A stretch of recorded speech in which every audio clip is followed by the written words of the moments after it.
Iaho anatin'ny fampitana fanadina tsika zany zao a, misy moa zany ny ankizy kely efa hiatrika an'izany ny rapitso a, dia tokony tsy harotorotsy mihitsy aloha alohan'ny alina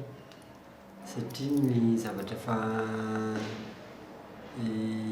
tsy ahitra amin'izay a, mety efa sarotra ny mandraiza amin'izao satria sady efa rahan'ilay avy zanany efa mitambatambatra ela be izay a no mpandonindoniny tahotra amin'ny fanadinana, dia vao mainka sarotra ny mandray zavatra amin'izao raha faran'izao a, sady vao mainka mampitombo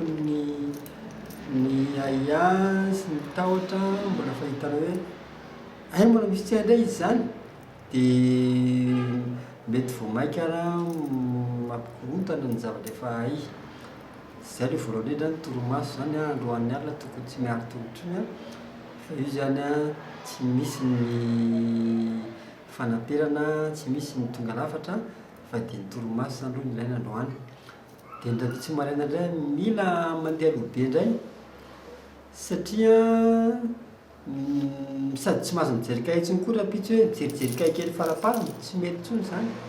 mila mandeha aloha be mihitsy a raha-potoana satria ny fitebidebena vokatry ny fanahiana fa ho tara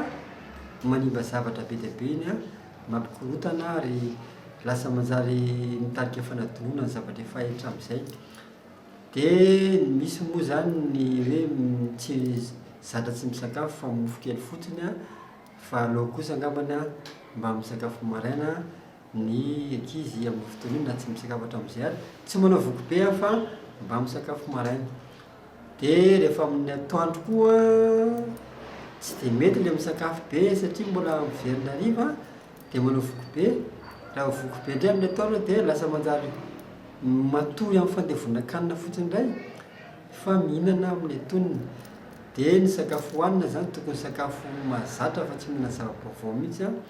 sao dia hoe mba tapotapohana examen dia aleo hihinana gisa be matavy be, marary kibo tampoka indray koa fa aleo zavatra efa fihinana, ny zavatra mbola levonina no hohanina ny any amin'ny maraina na ny amin'ny hariva, dia tsy mahazo mijery kahie intsony alohan'ny alina rapitso maraina rapitso atoandro. Misy moa fazakana mihinana chocolat kely e, na mihinana chocolat singa roa ihany na fara-fahabetsany satria indraindray tsy mihinana chocolat mihitsy ilay zaza, hihinana chocolat tapaka be dia be tapakapakely ndray hohanina eo na iray paquet ary andoha eo koa izy amin'iny fa roa ihany dia efa mety satria ireny manataitra dia tsy maninona afaka hohanina ihany.